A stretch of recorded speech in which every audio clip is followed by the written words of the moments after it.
Why is it that more and more people seem to refuse to simply trust the science? After all, scientific research and discovery has been the hallmark of solving problems and overcoming challenges for centuries now. Listen to the science has become the rallying cry of the most irrational, anecdote-driven, fact-free believers in voodoo I have encountered in my lifetime. Those are strong words, but it has become representative of how many people feel about the way that some scientists and government institutions have handled COVID. After all, it was the vaunted World Health Organization that blindly repeated talking points from the Communist Chinese government suggesting that COVID wasn't transmitted from person to person. Dr. Anthony Fauci, who's had a distinguished career, said at one moment that the general population shouldn't wear masks, then reversed and said it was critical that everyone wear masks, and then emails were revealed suggesting that maybe he wasn't being upfront with us on their efficacy. Prolonged lockdowns were instituted in many areas, leading to widespread economic problems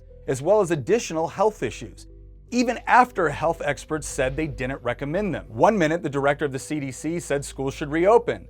Then Biden's press secretary says something else, and it changes. Not to mention that some of these same government scientists that were telling us that we should avoid any large gathering to include church or Thanksgiving dinner, all of a sudden said it was fine to engage in protests all over the country with thousands of people in close proximity. Did the data influence that decision, or was it politics? Now, let's be honest.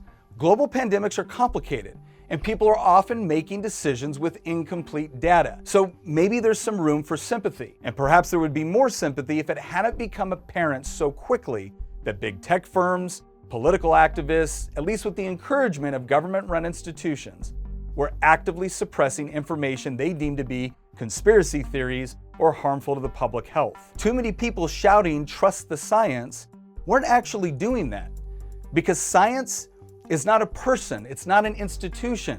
Science is a process. And banning people from the public square because they are sharing ideas or insights that certain government institutions don't approve of is not trusting the science, it's pushing a narrative.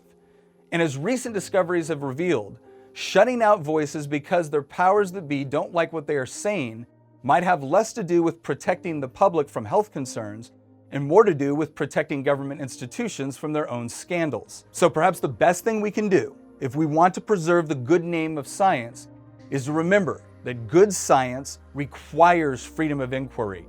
It requires a robust debate. The way you beat bad ideas is with good ones. The way you beat bad science is with good science. But if you're going to skip all of that and just use government censorship and control, you're not going to get the results you want.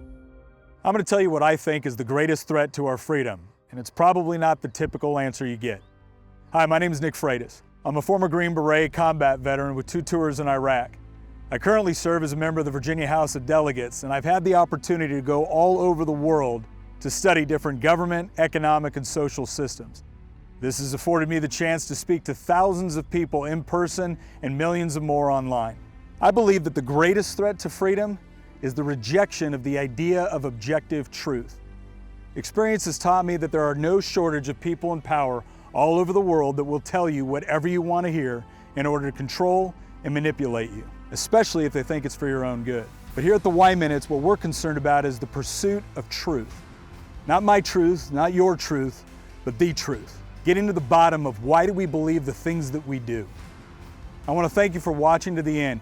You can learn more by clicking here or tap the screen to subscribe, and we look forward to pursuing the truth with you.